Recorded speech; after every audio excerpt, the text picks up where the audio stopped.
오늘 스머나 교회 두 번째인데요. 스머나 교회는 핍박과 시련 속에 잘 견뎌낸 교회로 알려져 있습니다. 이 고난과 우리 예수를 믿는 것 때문에 고난을 받는 시대가 아니기 때문에 이 스머나 교회는 우리와 조금 거리가 있어 보입니다. 그러나 우리의 오늘도 우리가 믿음으로 제대로 살려고 하면 고난은 따라오죠. 조금 더 믿음의 강도를 높여보면 태클이 들어오고 어려움이 옵니다. 자, 스머나 교회가 이 환난과 시련, 핍박 속에서 어떻게 그들이 승리했는지, 또 그들을 교회를 향해 주님이 어떤 말씀을 하셨는지 우리 살펴보려고 합니다. 오늘 10절을 보면 이 스머나 교회의 핵심적인 메시지가 나오죠. 너는 장차 받을 고난을 두려워하지 말라. 볼지어다 마귀가 장차 너희 가운데서 몇 사람을 옥에 던져 시험을 받게 하리니 너희가 10일 동안 환난을 받으리라. 내가 죽도록 충성하라. 그리하면 내가 생명의 관을 내게 주리라. 장차 받을 고난을 두려워하지 말라 그랬어요. 그러니까 고난이 지금도 기다리고 있다. 남은 고난이 있다. 고난을 대비해라. 두려움이 올 때 그 두려움과 싸우라. 여러분, 믿음의 삶을 살려고 하면 두려움이 먼저 와요. 내가 말씀대로 살려고 결단하는 순간 두려움이 와요. 잘못하면 내가 죽는 거 아닌가? 이제 이런 두려움을 이겨야 되죠.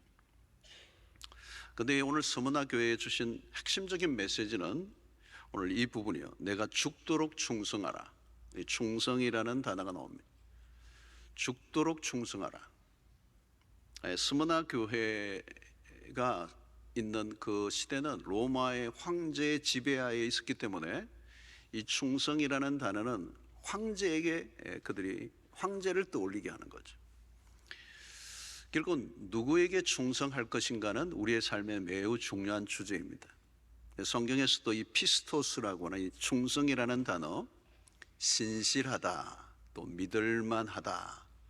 요즘 세상에서는 잘 듣기 어려운 단어가 충성이고 많이 폐기 처분된 단어가 충성일 수도 있습니다. 그러나 성경에서 그리스도인들에게 가장 중요하게 여겨지는 단어가 이 충성이라는 것입니다. 이 충성이라는 것은 결국은 태도의 문제입니다. 애티튜드의 문제죠. 태도. 내가 믿는 하나님에 대한 나의 태도, 그게 어떤가 하는 것이 중요한 것입니다.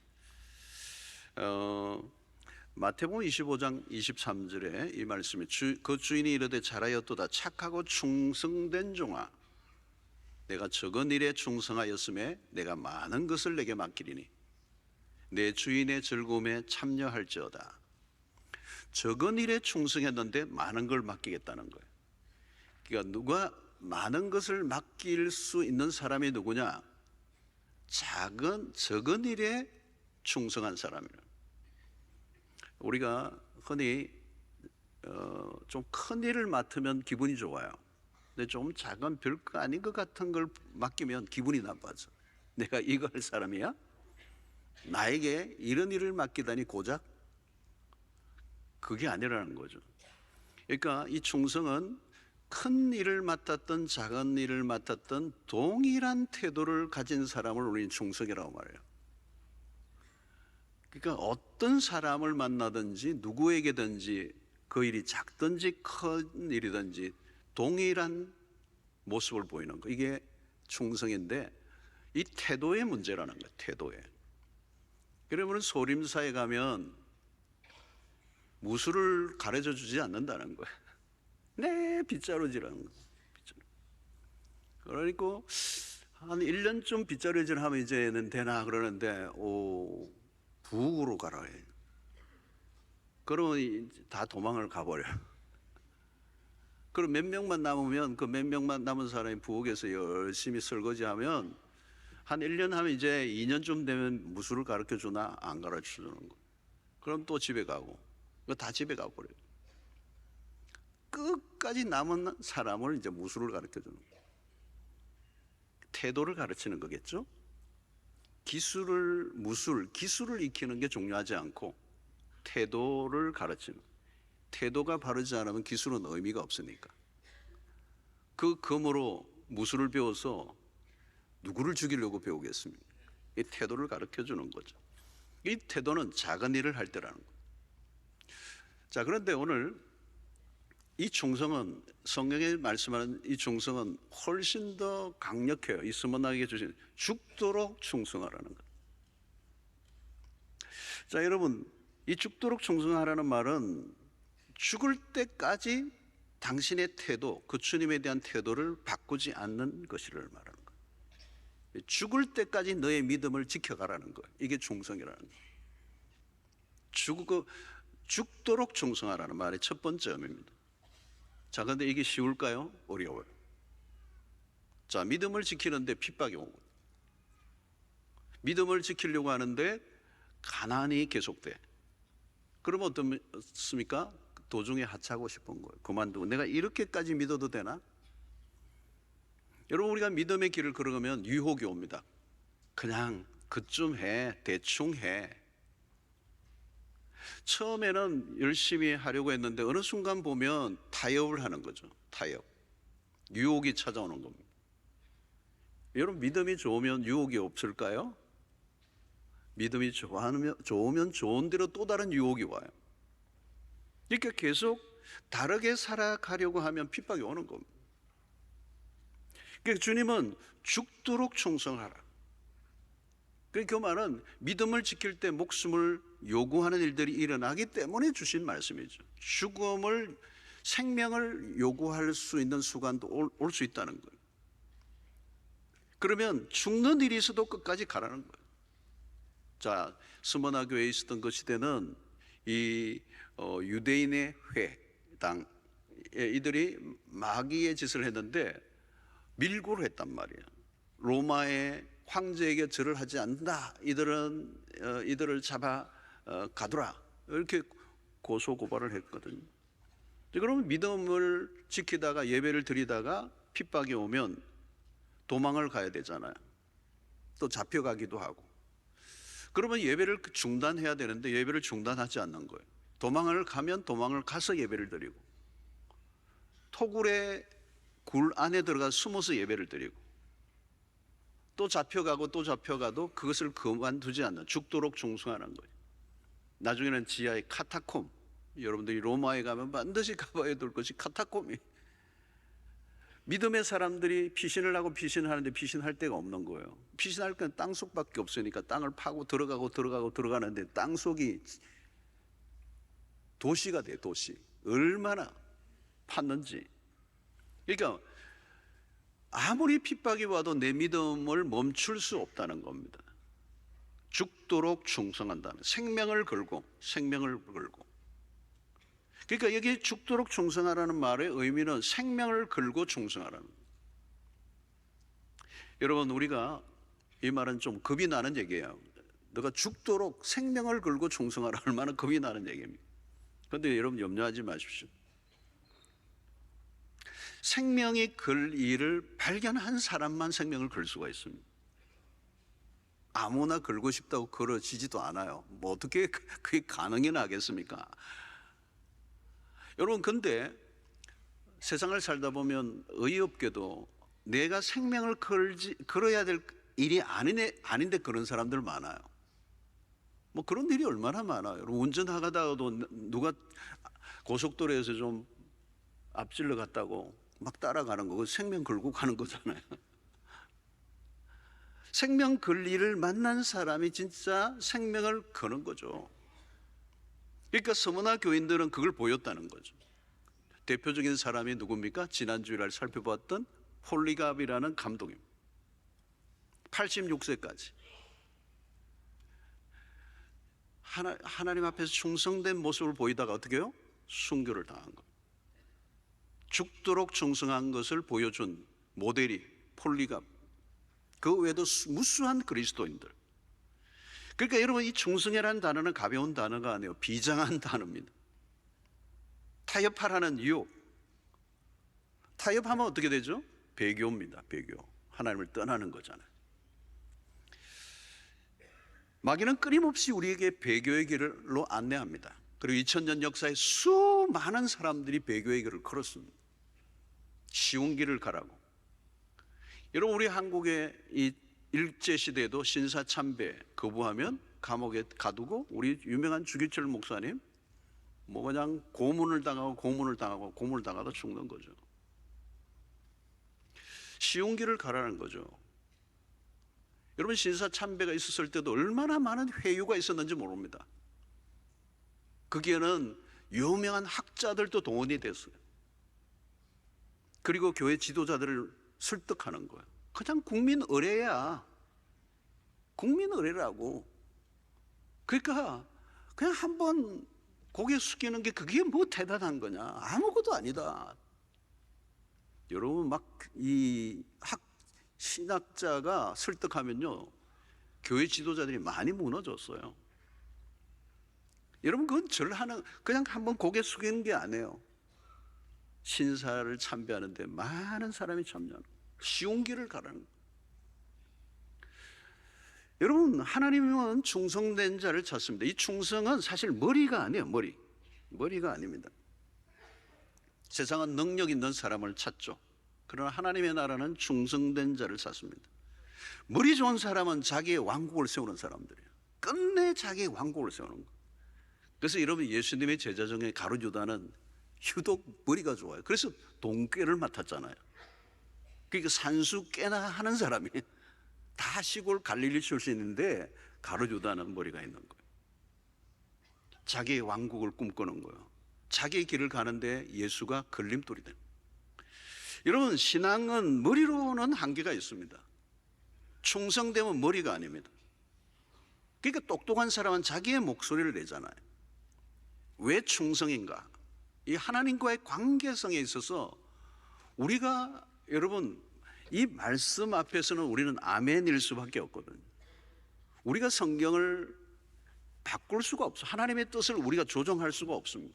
당신의 계획이 있는 거예요. 거기에 우리는 온전히 순종하는 것만 요구하는 거예요. 하나님이 찾으시는 사람은 늘 충성된 사람이에요.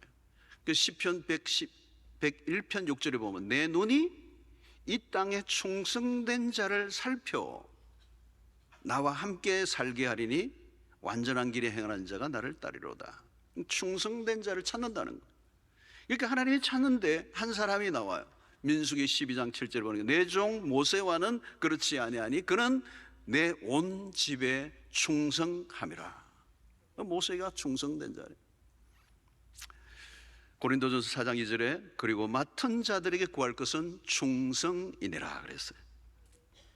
여러분, 하나님의 나라를 위해 필요한 사람은 충성된 사람. 2000년의 기독교 역사를 이어올 때 오늘의 교회가 존재할 수 있었던 이유는 여기에 충성된 사람들 때문에. 서대반으로부터 출발해서 폴리가베, 그리고 끊임없이 무수하게 하나님의 부르심 앞에 조금도 흔들리지 않고 믿음을 지켜냈던, 생명을 걸고 믿음을 지켜냈던 그 사람들. 한국의 역사도 마찬가지. 우리 교회도 아마 마찬가지예요. 지금까지 50년을 달려오는데 교회가 존재할 수 있었던 것은 충성된 사람, 위대한 일을 한 사람이 아니라, 능력 있는 사람이 아니라 자기의 자리를 처음부터 끝까지 지켜낸 사람들, 신실한 사람들. 그래서 잠언 25장 13절에 이렇게 얘기합니다. 충성된 사자는 그를 보낸 이에게 마치 추수하는 날의 얼음 냉수 같아서 능히 그 주인의 마음을 시원하게 하느니라 그랬어요. 여러분, 이 죽도록 충성은 누가 할 수 있는 겁니까? 매일의 일상 속에 작은 순교를 하는 사람들이. 바울은 그것을 뭐라고 표현합니까? 나는 날마다 죽노라 그랬어요. 나는 죽고 예수가 사는 삶. 그러니까 누가 결정적인 순간에 죽을 수 있는가? 매일의 삶 속에서 작은 죽음을 경험한 사람. 예수 이름 때문에 자존심을 죽이고 예수 이름 때문에 자아가 죽는 경험, 모욕을 당해도 참고 손해를 받아들이는 그 삶이 쌓일 때 어느 순간 내 삶을 주님을 위해서 바칠 수가 있는 것입니다. 근데 여러분, 우리가 충성을 하지만 진정한 충성을 하신 분은 누구이신가 하면 바로 예수 그리스도이세요. 성경을 보면 하나님은 아버지에 대한, 아버지가 맡기신 일에 충성을 다하신 분이에요. 아들에게 맡기신 그 일을 아들 예수는 기꺼이 그 충성을 다하고, 충성하되 어디까지 충성했느냐? 죽도록 충성을 하신 거예요. 그 충성이 있었기 때문에 오늘 우리가 구원을 받은 거예요. 여러분, 우리는 참 변절을 잘해요. 변심을 잘해요. 배반을 잘해요. 여러분, 예수님의 제자들을 보면 배반이에요. 베드로 보십시오. 어떻게 그럴 수 있어요, 여러분? 예수님이 보는 앞에서 그렇게 예수님을 부인하고 저주하고 말이죠. 아니, 그 정도 되면 끝난 거 아닙니까? 근데 부활하신 예수님이 다시 디비레아 바닷가에 찾아가세요. 대단한 거예요, 대단한 거. 여러분, 그것이 없었으면 베드로는 존재할 수 없습니다. 폴리갑이가 한 얘기가 그러잖아요. 내가 86년 동안 주님은 나에게 너무 신실한 분이었다는 거예요. 그분은 나에게 한 번도 부인한 적이 없다는 거예요. 그런데 내가 어떻게 그분을 배반할 수 있느냐는 거예요. 내 생에 그분이 함께 하지 않았다면, 그분의 신실하시고 충성됨이 없었다면 난 존재할 수 없는. 예수님의 제자들이 나중에 깨달았던 것 같아요. 나중에 12명의 제자들이요, 예수님의 제자들이 다 순교해요. 물론 어떤 것은 아주 역사적으로 분명한 것도 있고, 어떤 데는 좀 이렇게 역사가들의 그 전언에 의해서 남겨진 것들도 있지만 다 순교했다는 거예요. 왜요? 그리스도를 통하여 배운 것이 죽도록 충성이었기 때문에. 일방적으로 주님은 우리에게 목숨을 바치라고 요구하지 않습니다. 우리에게 죽도록 충성하신 그리스도께서 우리에게 어떤 은혜를 베풀어 주신다는 걸 깨달은 사람은 자신의 생명을 주님을 위해서 드릴 수가 있는 것입니다. 자, 오늘 여기 보면 10일 동안의 환난을 얘기하고 있어요. 10일의 환난. 이 해석이 다양한데요, 계시록에서는 주로 숫자가 상징적으로 사용됩니다. 상징적이에요. 여기 이 10일은 만수입니다. 꽉 찬 수예요. 이 두 가지 의미를 담고 있는데, 치명적이지만 제한적인 환난을 말하는 겁니다. 따라는 길지 않은 기간 동안 핍박이 진행될 것이다. 단기간에 일정 지역에서 일어날 핍박을 지금 의미하고 있는 거예요. 그런데 실제로 AD 100년에서 313년까지 로마의 포악한 황제들에 의한 10대 박해가 있었습니다. 뭐 네로, 우리가 잘 아는 네로 같은, 도미티안 같은 황제들이 혹독하게 시련을 했어요. 그리스도인들을 참수하고 고문을 하고 뭐 십자가에 매달려 화형을 시키기도 하고. 그런데 여기 환난을 10일 동안 너희가 환난을 받으리라, 이 말에 10일이라는 말의 의미는 또 다른 게 뭐예요? 끝이 나는 날이 온다는 거예요. 아무리 폭풍처럼 몰려와도 반드시 환난이 멈추는 날이 온다. 분명한 것은 10일이라는 한정된 기간 안에 있다는 거예요. 그러면서 이 고난을 당하고 있는 스무나 교인들에게 이 편지를 쓰신 겁니다. 근데 이 편지를 쓰신 분이 누구인가가 참 중요해요. 어떤 분인가, 그리스도가 어떤 분인가를 소개하는데 그게 8절입니다. 스무나 교회 사자에게 편지하라. 처음이요 마지막이요 죽었다가 살아나신 이가 이러시되. 그랬어요. 이게 너무너무 중요합니다. 스무나 교회 편지를 주신 주님이 어떤 분인가? 첫 번째는 처음이요 마지막이신 분이라는, 이 요한계시록에 자주 등장하는 거예요. 그리스도는 처음이요 마지막, 알파와 오메가. 하나님, 주님은 시간이 만들어지기 전부터 계셨다는 거죠. 이 스무나 교인들이 핍박을 당할 때 끝이 보이지 않아. 로마의 권력자의 손이 영원히 지속적으로 자신들을 힘들게 할 것처럼 여겨졌어요. 그러니까 역사의 모든 헤게모니가 권력자들에 의해서 돌아가는 것처럼 여겨지고 이제 끝이구나라고 하는 생각하는데, 주님이 편지를 쓰면서 아니야, 내가 처음이요 마지막이야 그런 거예요. 여러분, 로마의 황제가 어떤 일을 시작해도 끝을 못 맺어. 진행하다가 죽어요. 자기가 끝을 낼 수가 없어요. 여러분, 여기서 말씀하는 것은 하나님의 절대 주권이에요. 시작은 물론 역사의 종결도 하나님의 손끝에 있다. 로마의 제국의 끝도 하나님의 손끝에 있다. 이걸 우리가 믿는 하나님의 주권이에요. 여러분, 모든 것을 시작하시고 끝을 내시는 분이 하나님에게 있어요. 하나님이 결론을 내시는 분이십니다. 누가 여러분 나에게 너 끝난 줄 알아? 그러면 걱정하지 마세요. 네가 나를 끝내게 못한다고. 주님이 끝내신다고. 여러분, 끝내게 하실 분은 따로 있습니다. 내가 결론 내지 마세요. 내 인생을 내가 결론을 내지 말라는 거. 내 결론은 누구에게 있어요? 하나님에게 있어요. 처음이요 마지막이 되신 하나님, 모든 시간이 그분의 통치 속에 있다는 거죠. 그래서 여러분, 우리가 언제나 던져야 될 질문이 하나 있어요. 그리스도인들은 역사의 주관자가 누구이시냐는 거예요. 마음이 싱숭생숭하고 뭔가 복잡하고 뭔가 어지럽고 무질서하고 뭔가 내 생각대로 돌아가지 않을 때, 심란할 때 우리가 던져야 될 질문이 하나 이게 있어요. 뭐예요? 누가 역사의 결정권을 쥐고 계시느냐는 거. 여기에 대한 믿음이 있어야 돼요. 막 천지가 뒤집어지고 몇 번 뒤집어져도 역사의 결정권은 하나님이 쥐고 계신다는 거. 살다 보면 끝장났구나라고 하는 생각이 날 때가 있어요, 여러분. 그렇다고 끝장나는 게 아니에요. 하나님이 끝을 내셔야 끝장이 나는 거예요. 그러니까 여러분들이 힘들고 어려우면요, 하나님께 맡기셔야 돼요. 계산이 안 되잖아요. 어렵잖아요. 복잡해. 내가 할 수도 없어요. 뭐 그냥 누구도 그 문제를 풀 수 없어. 그럼 뭐예요? 하나님께 맡겨야지. 하나님께 맡기면요, 아이들 말로 끝을 내십니다. 하나님 끝내주십니다. 오늘 여러분, 내가 죽고 사는 것, 로마의 시즈가 알파 오메가라고 백성들이 추겨 세우고 아부를 했어요. 그런데 영적인 눈으로 보면 로마의 황제는 한 줌의 흙이에요. 시작과 끝이 아니에요. 하나님이 결론을 내리십니다. 이게 우리가 세상 속에 살아가는 담대함이에요. 그분은 누구시에요?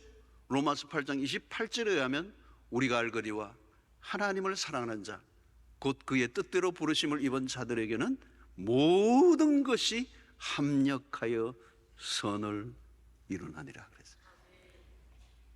또한 뭐예요? 죽었다가 다시 살아나신 분이라는 거예요. 죽음의 위협 속에 있던 그들에게 죽었다가 다시 살아나신 그리스도가 편지를 보내는 거예요. 부활하신 주님이 매일 핍박을 당하며 죽음의 위협을 당하고 있는 스무나 교인들에게 내가 죽었다가 다시 살아난 사람이다. 여러분, 누가 죽음을 두려워하지 않고 충성할 수가 있습니까? 죽음이 두려우면 충성 못하죠. 어떻게 죽도록 충성할 수가 있습니까? 죽음의 문제를 극복한 사람만이 죽음을 생명을 들여서 충성할 수 있는 것. 결국 사망의 권세, 로마의 황제의 권세 위에 죽음의 권세가 있는 거예요. 사망의 권세. 그 사망의 권세를 짓누르신 그리스도를 믿고 따르는 하나님의 백성들은 그 죽음을 이미 딛고 일어선 거예요. 이게 부활신앙인 것입니다. 사랑하는 성도 여러분, 끝까지 갈 수 있는 그 믿음은 부활신앙이랍니다. 자, 이 죽도록 충성한 사람들에게 주어지는 약속이 뭐죠? 그리하면 내가 생명의 관을 내게 주리라. 여기 관이라는 말은 운동 경기에서나 전쟁에서 승리한 개선 장군들에게 면류관을 씌워주는 그 당시. 근데 여러분, 명예로운 거죠. 근데 여러분, 그것은 그냥 나무와 꽃으로 장식한 것이기 때문에 시들어버리죠. 사실은 화려할수록 더 빨리 썩습니다. 주님이 주시는 생명의 관은 그것과 비교가 안 되죠. 그 상은 그리스도가 주시는 것이요, 결국은 영원한, 이 관은 승리를 의미하지만 그 승리한 자에게 주시는 것은 영원한 생명을 주신다는 거예요. 사랑하는 성도 여러분, 영원을 선물로 받는 것. 우리는 시간이 아닌 영원을 위해 만들어진 존재예요. 오늘 우리가 신앙을 갖는 이유는 단순히 이 땅에 좀 더 잘 먹고 잘 사는 걸로만, 여러분, 그것은 의미가 없어요. 다 죽어요. 다 내어놓고 가야 돼요. 결국은 우리에게 영원을 선물 받아야 해요. 이터니티, 그것보다 더 위대한 것은 없는 거죠. 이 영원한 복을 누리는 자가 누군가? 이기는 자, 승리하는 자라는 겁니다. 그래서 11절에 보니까 귀 있는 자는 성령이 교회들에게 하시는 말씀을 들을지어다. 이기는 자는 둘째 사망의 해를 받지 아니하리라 그랬어요. 여러분, 이기는 자라는 표현 속에는 뭐가 있을까요? 싸워 이겨야 된다는 거예요. 우리의 믿음은 그냥 믿음이 아니고 믿음의 선한 싸움을 싸워야 한다는 거예요. 디모데후서 4장 7절 8절이죠. 나는 선한 싸움을 싸우고 나의 달려갈 길을 마치고 믿음을 지켰으니 이제 후로는 나를 위하여 의의 면류관이 예비되었다. 여러분, 여기서 선한 싸움을 싸웠다는 거예요. 여러분, 믿음은 싸우는 거예요. 지면 안 된단 말이죠. 싸운다는 의미가 뭘까요? 여러분, 여기 보면 나의 달려간다는 경주라는 말이죠. 신앙이 그냥 이지 고잉하고 들어눕고 너긋한 신앙생활을 하는 게 아니라 매일매일 빗발치는 마귀의 공격과 그리고 황제의 핍박이 몰아치는 이때 그 경주를 하고 믿음을 지켜냈다는 겁니다. 여러분, 지켰다, 믿음을 지켰다는 말의 의미가 뭡니까? 내 삶이 내 생각대로 돌아가지 않고 이해될 수 없는 일이 일어나고 믿음을 따라 살아가도 내 삶의 형편이 하나도 풀리지 않고 눈으로 보는 데는 답이 하나도 없어도 그럼에도 불구하고 나는 믿음을 지켜냈다는 거예요. 여러분, 이것이 바울의 고백입니다. 거룩한 싸움을 매일 치르고 그 치열한 싸움에서 이긴 자, 그죠? 여러분, 우리 신앙의 레이스에 전부 다 달려가고 있어요. 문제는 믿음을 지켜낸 자들에게 상이 있다는 것. 그리고 사망의 해를 받지 않는다. 이 둘째 사망의 해를 받지 않는다는 말은 육체적 죽음 넘어서 또 다른 생명이 있다는 걸 얘기하는 거예요. 우리의 육체적 죽음이 끝이 아니라는 거예요. 순교를 당해도 그 죽음이 끝이 아닌 이유는 영원한 생명이 기다리고 있기 때문인 것입니다. 사랑하는 성도 여러분들 모두가 이기는 자가 되시기를 축원합니다. 죽도록 충성하는 하나밖에 없는 이 생명 어디에 바칠 것인가? 오늘 우리 그리스도에게 바쳐야 되는 이유는 그분이 우리를 위해 다시 죽으시고 살아나신 분이시기 때문에 우리보다 앞서 믿음으로 살아갔던 믿음의 선진들이 바로 이 충성의 원리를 배웠던 것이죠. 이제 마지막 이 시대, 이 종말의 때, 우리가 기다리지 않아도 이미 종말은 정해져 있어요. 우리가 종말을 기다리는 게 아니라 종말의 때가 우리를 기다리고 있어요. 그날이 점점 가까이 온다. 만물의 마지막이 가까운 이때 우리에게 맡겨진 것들에 대한 충성을 요구하십니다. 그 충성은 뭘까요, 여러분? 우리에게 주어진 이 말씀에 대한 충성, 우리가 믿는 그리스도에 대한 충성, 그리고 하나님의 나라에 대한 충성, 그리고 주님의 몸된 교회를 위한 충성된 마음, 그 한결같은 마음으로 끝까지 자신의 부르심의 자리에서 달려가는 성도들이 되시기를 축원합니다. 끝까지 가는 거예요. 믿음을 끝까지 지켜내는 거, 그게 충성입니다. 끝까지 변절하지 않고 충성되는 자로 살아가는 것. 때로는 그 일이 내 생명을 위협하는 일이 있어도 그 믿음을 지켜내는 자들, 그들에게 하늘의 생명의 관을 주시리라고 약속하십니다. 그날이 우리 모두에게 오는 줄로 믿습니다. 그날을 기대하며 오늘 또 변절하지 않고 신실한 그리스도인으로 내가 맡은 자리에서 우리의 믿음의 경주를 다하는 여러분들 되시기를 축원합니다. 하나님 감사합니다. 이 어지러운 시대, 믿음의 변절자들이 일어날 수 있는 상황이 점점 커져가는 이때, 충성의 의미가 매우 희석된 이 시대에 우리는 그리스도를 위하여, 하나님의 왕국을 위하여 충성된 자로 변함없이 신실하게 주의 길을 걸어가는 우리 모든 성도들 되게 하여 주시옵소서. 그래서 부활의 주를 맞이하는 그날 영원의 세계, 영생의 복을 누리는 우리 모든 성도들 되게 하여 주시옵소서. 죽도록 충성하라.